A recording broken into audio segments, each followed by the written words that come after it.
Alright guys, today we're going to talk a little bit on how and why to use braid.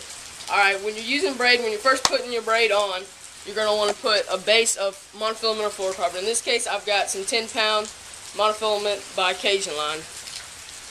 Or Cajun Line, it's by Zebco, but it's Cajun Line. You always want to go with the cheaper brand because you're not going to be even using it. It's just going to be as base coats to reduce friction on your reel. So I usually go with Cajun Line or just that regular Zebco brand line, just because it's just going to be a base coat. You're not going to use it. It's cheap.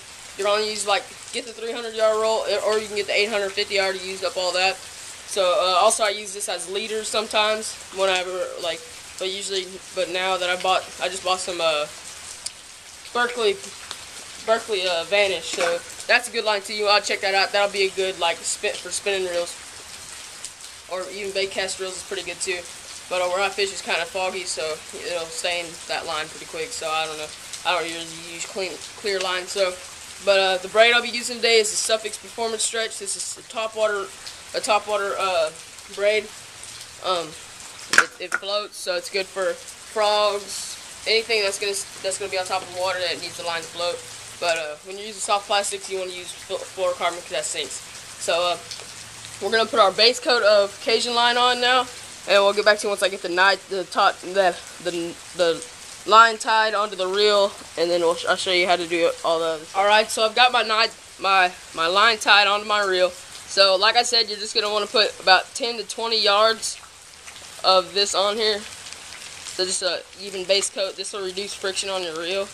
I've got a pretty big spool, so I'm gonna fill it up about 1/4 of the way with fluorocarbon.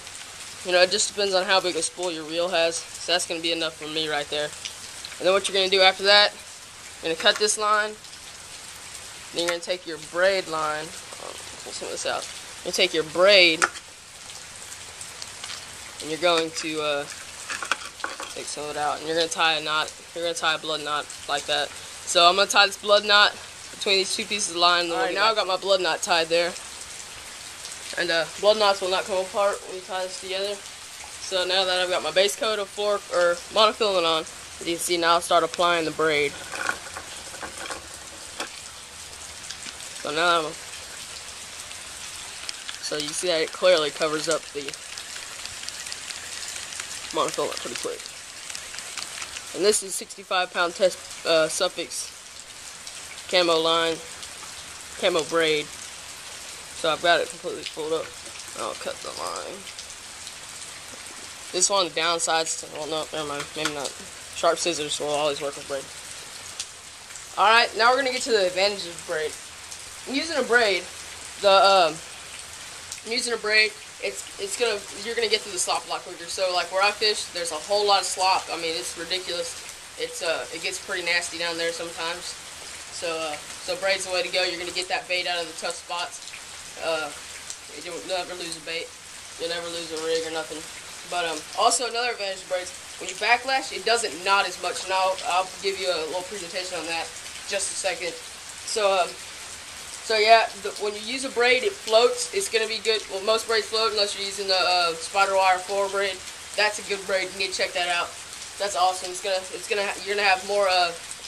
It's gonna be a higher test, so it's gonna be able to withstand more, and it's gonna be able to sink. So you're gonna be able to use it for soft plastics, as weightless soft plastics as well. So again, braid, it floats. Good for top water. Unless you're using the floor braid by spider wire. That's another great product. Go check that out. And also it does not backlash as much, and I'll give you a demonstration. It will come off the spool, but when you bring it out, it's not gonna have any many knots. It's gonna have a few knots here and there, but you know that's just how it goes. But the knots are gonna come out really easy, and it's not gonna be any problem.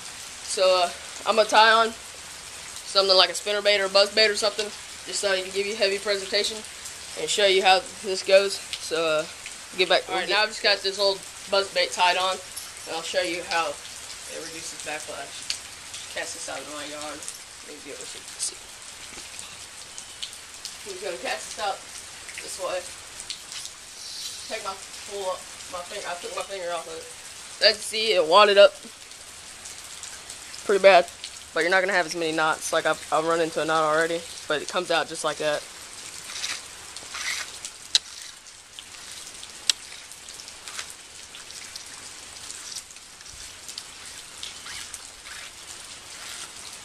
See, look, now I'm running into my mono right there.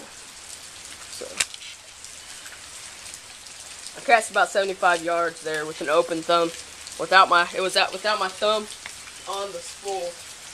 Cast about 75 yards, and it didn't backlash, so it hit the ground. So let's get real. We'll try it 4 times. All right, that one was a little bit shorter, but as you can see, it's wadded up pretty bad. Just over here. There we go. It's wadded up kind of bad. So just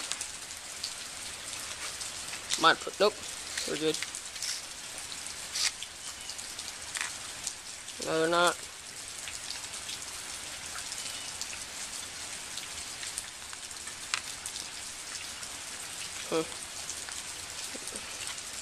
Usually doesn't wad up this bad. It's the first time I've ever had it like this. Probably also, oh, there it goes. That was really easy. I was just getting it from the wrong angle. This is also how to pick out a backlash now that we've got a good one in here.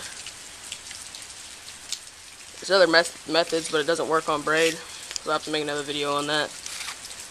But see, it's pretty easy to get the knots out, except that one knot was pretty bad. But see, now we're good.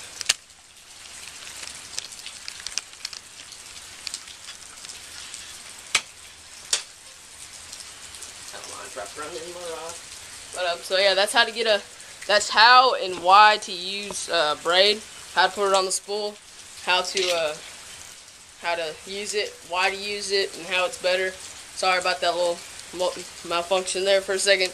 Honestly, it hasn't really, I've never gotten that bad. So go get you some braid, check it out.